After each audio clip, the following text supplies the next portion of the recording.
Happy Monday, everyone. Today we're doing our Monday video in my car. The reason for this is a bit of twofold. One, I want to talk about sitting posture in your car and how you can fix it yourself. And the other one is that I'm at home this morning. It's loud inside the house, and this is the quietest place I could do it. So this is what's happening this morning. We're going to go through basically part of our sitting protocol that you can find in our webinar.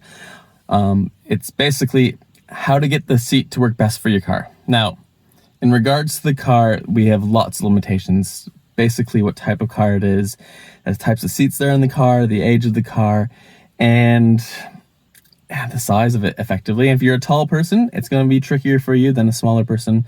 If you have a truck, which is a bit more flat seats, which is a lot better for your body. But listen, not everyone has a car like that. So right now I'm in my Kia Sportage, so it's a little bit bigger. I have a little bit more room to kind of play with. I'm 6 foot or 183 centimeters, so you can kind of get an idea of what to do in a car similar to this size.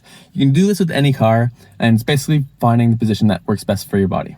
Now with this, I highly recommend getting a seat wedge, just a blanket, as a blanket thing, just because if you notice, if you look at your car seat right now, if you feel it, it's like a bucket. It kind of cups your butt, keeps it in, sinks back, and lets your body kind of hold that position. Another thing that's not very good in cars are the headrests. A lot of them push your head forward. So this is a thing that we have to take in consideration as well. You can't really change that too much in a car without kind of going against some safety things that go with the car as well. So let's just go through this as well. So first thing I want you to do is take the back of your seat and push it away, just like that, through there, okay? The big thing that you want to do is make sure that you're not relying on your back to the back seat of it too much.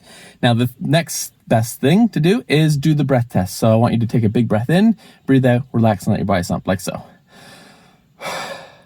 So you'll see that I'm caving through here. It's kind of hard to see with the steering wheel in the way, but take a notice of your breath, see how big it comes in, and if you fold to certain areas. Now, if you do, like our sitting protocol with our office chairs, I want you to kind of try the best to kind of increase the inclination of your seat with that little pump thing. If you don't have a pump thing, this is why a seat wedge comes really handy, or you can use towels or something like that. So you just pump it up, and again, the height of you will dictate how well you can do this. So again, do the breath test again.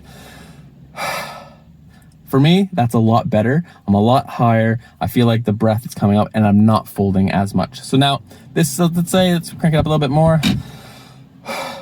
This is perfect for me. Now, what we want to do now is take the back of your seat and bring it to your back a little bit. There, right there.